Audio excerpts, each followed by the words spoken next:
All right, let's talk about something we all do every day, having conversations in English. Today, we're going to pull back the curtain and look at the simple, learnable structure that's hiding inside literally every chat you have. You know that feeling, right?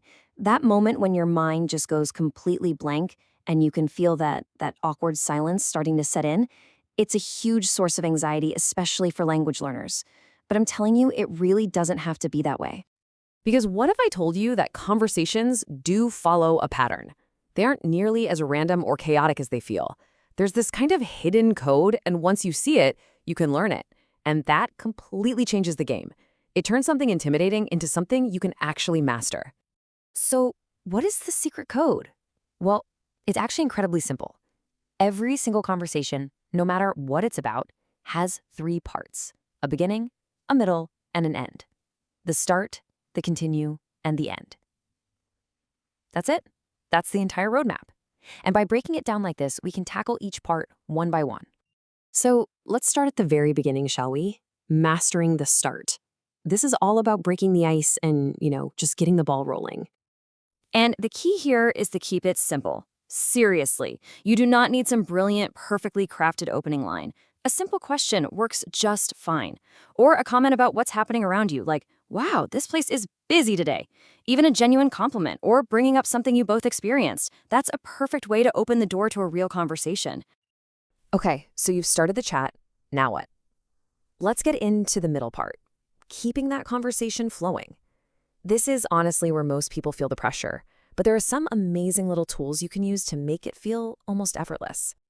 And here's the thing. The secret to sounding natural isn't just about having a ton of vocabulary. It's all about flow.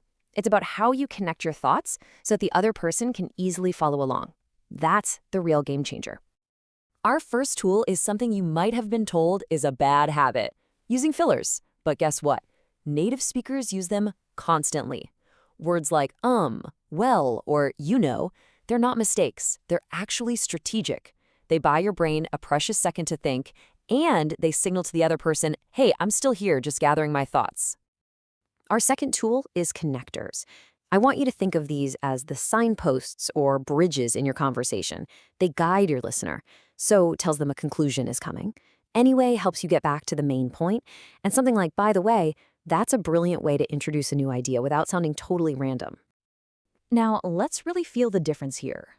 Without these tools, a conversation can sound really choppy and robotic, but with them, it's a completely different story.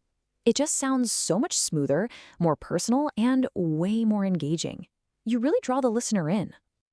So let's just recap what these little tools are actually doing for you. They're buying you time to think. They make your speech sound way more natural. They connect your ideas smoothly, and, maybe most importantly, they show the other person that you're actively listening and engaged. They're like little conversational superpowers. Okay, on to our final stage, the art of the exit, because starting a conversation is one thing, but knowing how to end it gracefully without just, awkwardly backing away, that is a skill all on its own. And believe it or not, there's a simple 4-step formula for this too. First, you signal that you're about to leave. Second, you give a quick reason why. Third, you say something nice about the chat.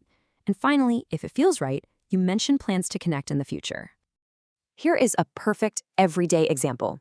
It was great talking to you. That's your positive comment. But I have to run. There's your signal and your reason, all in one. Let's catch up again soon. And that's the future plan. See, it's clean, it's polite, and it leaves things on a really positive note.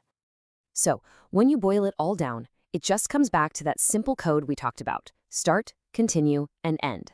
Every single conversation you have from now on, you'll see it fits this pattern. And by knowing the tools for each stage, you can walk into any social situation with so much more confidence. So now, the ball is in your court. Because every chat you have is a chance to practice. So I want you to think about it. Which one of these 3 stages, starting, continuing, or ending, are you going to focus on first?